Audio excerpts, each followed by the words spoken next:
For the past month, something strange has been occurring. Every time I stand in front of a mirror, I catch a glimpse of something behind me, but it vanishes before I can discern what it is. Despite my attempts to investigate, it consistently eludes my sight.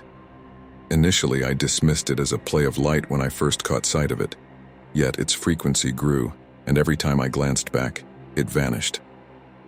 After days of this unsettling pattern, my unease heightened. It's no mere illusion or trickery. Something lurks in every reflective surface I encounter. I dreaded entering the bathroom or glancing out the window, afraid of encountering those bright eyes and that elusive figure lurking in the shadows. Even when I closed doors or blocked windows, an eerie sensation persisted as if it continued to observe me. Despite my efforts to evade or dismiss it, the feeling of its presence lingered, seemingly waiting for an opportune moment. I couldn't bring myself to confide in anyone. The fear of ridicule kept me silent. During the initial weeks, I grappled with relentless paranoia, an irrational dread of facing my own reflection. Gradually, a realization dawned. If this presence intended harm, it would have acted by now. Repeating this reassurance in my mind while facing the bathroom mirror helped calm my nerves. Eventually, I started treating these sightings as mundane as spotting a pigeon. Now I've reached a point where I occasionally engage in conversation. "Hey, how's it going? Rest well?" Or, "I'm grabbing a smoothie, want one too?" It remains silent, never responding, though occasionally lingering for a few extra seconds before disappearing once more. These past few weeks have been peculiar. I acknowledge its presence, yet it no longer bothers me. It's become a routine part of my day. Arriving home late from work, I start preparing for bed. As I enter the bathroom, I absent-mindedly grab my toothbrush and toothpaste without bothering to glance at the mirror.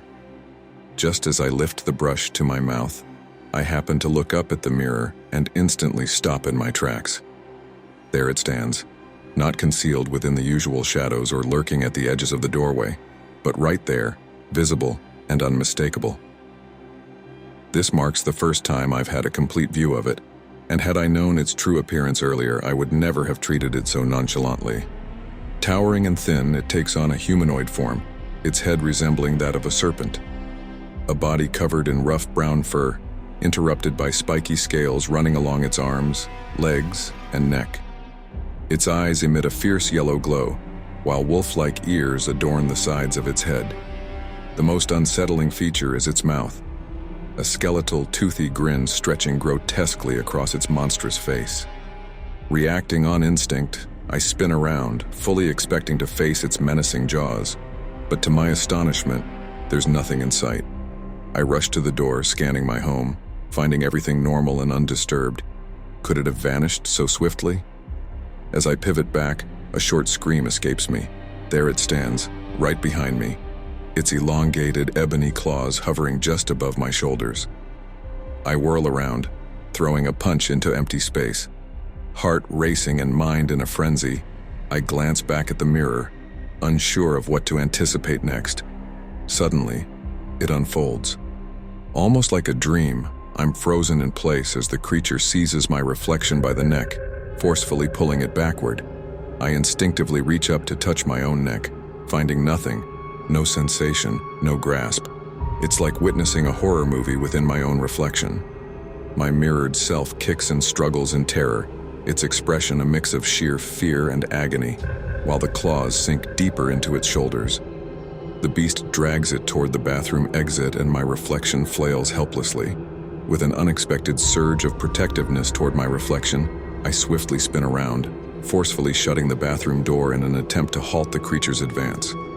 However, as I face the mirror again, the door remains open and my reflected self is now clinging desperately to the door frame, blood trickling down its body.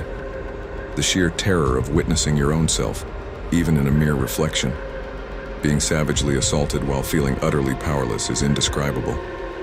Then, for the first time since the attack commenced, my reflection meets my gaze, terror evident in its eyes. It mouths a single word, "Help," before going lifeless, dragged away into the darkness beyond the doorframe.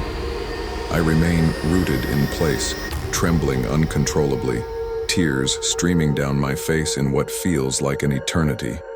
My mind feels numb as I stare into the vacant mirror, realizing there's no reflection of me present.